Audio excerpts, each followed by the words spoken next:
এই মাত্রা দুই বলকে বিভিন্ন ভাবে আপনাদের আপনার প্রডিউস করবে উৎপাদন করবে তাকে কত দিবে ঠিক আছে তো তাকে কত দিবে এগুলো হচ্ছে আউটপুট ঠিক আছে এগুলো হচ্ছে আউটপুট এই আউটপুট হচ্ছে ঠিক আছে এগুলো আউটপুট আমরা এগুলো দিবেন এগুলো আউটপুট এখানে থেকে আউটপুট কিন্তু আমরা এখানে ইনপুট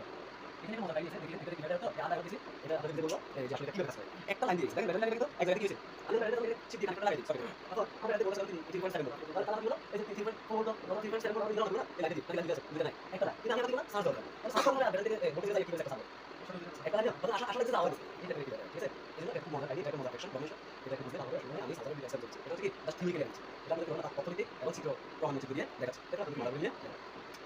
এখন ইনপুটে করে সার্জান ফোরিস ভোল্ট ফোরিস হলে তারপর আমার বুকে বুকে আছে এই বুকে হচ্ছে সার্জান থেকে সক্রিয় আচ্ছা দেখুন এটা যে যেকোনো আমি বলছি আইসি অথবা আপনার মসফেট অথবা প্রোগ্রামে আমার আইসি প্লাস করে রাখতে তাই না এটা তো দেখুন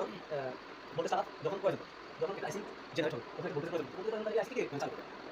ওটা এটা সাজনা ব্যাটারি না সে এই বুটটা পেয়ে এটা নিজে নিজে জেনারেট করে ঠিক আছে এটা হচ্ছে বুটটা এটা সেটাকে মানে আইসিটাকে জেনারেট করার জন্য এটা কি করে একটা শক্তি দেয় শক্তি জমা রাখে ঠিক আছে ওটা কি ক্যাপাসিটর কি এনার্জি কে রেস্টোর করে কি করে ভোল্টেজ কে রেস্টোর করে নিজে কাছে মানে জমা রাখে এই জমা রাখাটা যদি আমরা রিডিউস করে সামনে এটা কম চালু হলে ওই দিকে শক্তি হবে রিডিউস করবে আমাদের ডিভিস ভোল্টেজ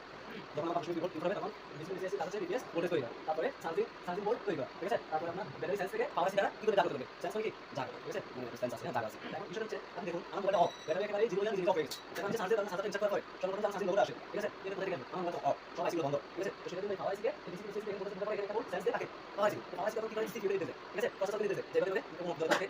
জানিছে যে ঠিক আছে তো সিপিইউ এই কথা পাওয়ার এই যে এসডি ঠিক আছে এসডি আছে এটা যদি একটা দিকে পারে এই যে সিরিয়াল টাকা এই যখন ভোল্টেজ টাকা পাইছে ও সিরিয়াল ব্লক ও বলছে আমি পাইছি এর সঙ্গে কাজ করতে এটা সরাসরি কি এটাকে I2C বলে ঠিক আছে I2C বলতে কি আমি এখানে দেখেন I2C বলতে ইন্ডিকেটেড টু 7 অর্থাৎ এই 7 এর ওপর থেকে ওই পাশে আর এই পাশে ওর সঙ্গে ব্যবহার করতে থাকে ডিসপ্লে এখন ধরেন একে অপরকে কত প্রদান করছে আদান প্রদান করছে ঠিক আছে আর আওয়াজ কি হলো